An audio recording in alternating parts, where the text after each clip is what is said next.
আসসালামু আলাইকুম প্রিয় দর্শক, আপনারা দেখছেন ক্যারিয়ার এ টু জেড। আজকের ভিডিওটি একদম ভিন্ন ও গুরুত্বপূর্ণ একটি ইস্যু নিয়ে। সরকারি চাকরিজীবীদের 50% মহার্ঘ ভাতার দাবি এবং বিশেষ প্রণোদনা বাতিলের আন্দোলন। চলুন জানি কি ঘটেছে মাঠে ময়দানে এবং কোথায় দাঁড়িয়ে আছে সরকার। বর্তমানে সরকারি চাকরিজীবীদের জীবনযাত্রা অতিরিক্ত ব্যয়বহুল হয়ে দাঁড়িয়েছে।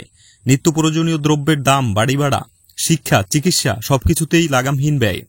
অথচ দীর্ঘদিন ধরে নেই কোনো নতুন পে স্কেল কিংবা বাস্তবসম্মত মহার্ঘ ভাতা। এই পরিস্থিতিতে সরকার ঘোষণা করে বিশেষ প্রণোদনা। 1 থেকে 10ম গ্রেডের জন্য 10% এবং 11 থেকে 20তম গ্রেডের জন্য 15%। কিন্তু এই ঘোষণাকে অনেকেই বলছেন অসম্পূর্ণ, অস্থায়ী, অপূর্ণ স্বস্তির প্রতীক। এ কারণেই শুরু হয়েছে বিশেষ প্রণোদনা বাতিলের দাবিতে আন্দোলন। সারা দেশে সরকারি চাকরিজীবীদের একটাই কথা, আমরা বিশেষ প্রণোদনা চাই না, চাই 50% মহার্ঘ ভাতা। মহার্ঘ ভাতা হল এমন একটি স্থায়ী সুবিধা যা মূল বেতনের সঙ্গে যুক্ত হয় এবং পেনশন, ইনক্রিমেন্ট সহ অন্যান্য সুবিধার প্রভাব ফেলে। অন্যদিকে বিশেষ প্রণোদনা হচ্ছে সাময়িক ও অস্পষ্ট, এটি কোনো ক্যালকুলেশনের অংশ নয়। তাই সরকারি কর্মচারীরা মনে করছেন তাদের জীবনযাত্রার ব্যয় সামাল দিতে হলে ন্যূনতম 50% মহার্ঘ ভাতা আবশ্যক। বর্তমানে বিভিন্ন শিক্ষক ও কর্মচারী সংগঠন মাঠে আন্দোলন চালিয়ে যাচ্ছেন। ব্যানার, মিছিল, স্মারকলিপি সবকিছুতেই চলছে শান্তিপূর্ণভাবে। চাকরিজীবীরা একত্রিত হয়ে বলেছেন, বিশেষ প্রণোদনা বাতিল করুন, পূর্ণাঙ্গ মহার্ঘ ভাতা দিন। এমন পরিস্থিতিতে অর্থ উপদেষ্টা আশ্বাস দিয়েছেন বিষয়টি পুনর্বিবেচনা করা হবে। তিনি বলেছেন, চাকরিজীবীদের কথা শুনছি এবং এ বিষয়ে খোলামেলা আলোচনা হবে।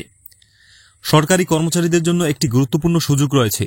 এখনও পর্যন্ত বিশেষ প্রণোদনা বাতিল করে মহার্ঘ ভাতা প্রদানের দাবিতে আবেদন পাঠানো যাচ্ছে। আপনার মন্ত্রণালয়, দপ্তর বা সংগঠনের পক্ষ থেকে যদি আপনি মতামত পাঠাতে চান তাহলে এখনই সময়। এই মতামতগুলো যাচাই বাছাই করে সিদ্ধান্ত নেবে সংশ্লিষ্ট কর্তৃপক্ষ। তাই সবার প্রতি আহ্বান, আপনার মতামত এখনই পাঠান।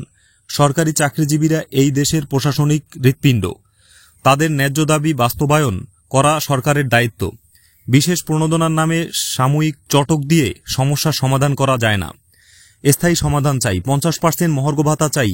এই দাবি এখন দেশের প্রতিটি দপ্তরে ছড়িয়ে পড়েছে। আপনি যদি একজন সরকারি চাকরিজীবী হন তাহলে এই ভিডিওটি অন্য সহকর্মীদের সঙ্গে শেয়ার করুন। কমেন্টে লিখে জানান আপনি কি চান, বিশেষ প্রণোদনা নাকি স্থায়ী মহার্ঘ ভাতা। আরও আপডেট পেতে চ্যানেলটি সাবস্ক্রাইব করতে ভুলবেন না। দেখা হচ্ছে পরবর্তী ভিডিওতে। আল্লাহ হাফেজ।